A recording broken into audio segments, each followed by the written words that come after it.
The addition's completely framed now, except for the overhangs. Got the last of the rafters in.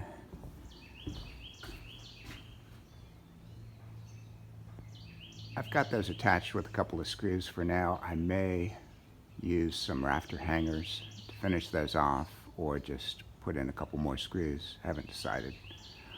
Get to that later.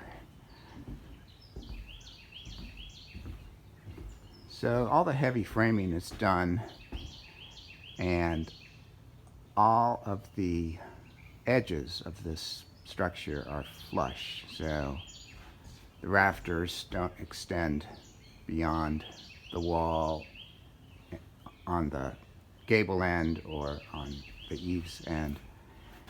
And the reason for that is the overhangs are going to be framed with cedar, because they're going to be left exposed.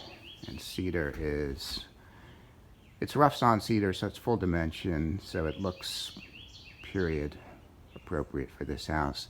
It's also super stable, holds paint forever, so it's great for exterior trim and really exterior framing that's going to be exposed. So I've got my cedar sitting over here. That was delivered yesterday. Got a bunch of rough sawn 2x6s, and those they're full dimension almost. They're like 1 7/8 by 5 7/8, something like that. So almost a real 2x6. And then for the decking that's going to be above the overhangs, I've got this tongue and groove cedar, 1x4 basically.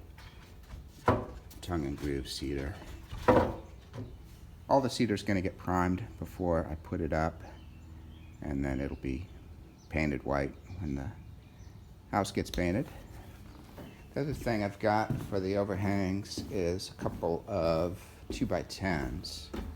Same stuff, rough sawn western red cedar, and those will be for the barge rafters on the gable end. So the only other thing that needs to get done framing wise is just the blocking between the rafters on the ends. So step one will be to put the rafter overhangs on the eave sides and get the blocking in between them, and then hang the barge rafters on the gable end and install some lookouts to attach those. So that will be next.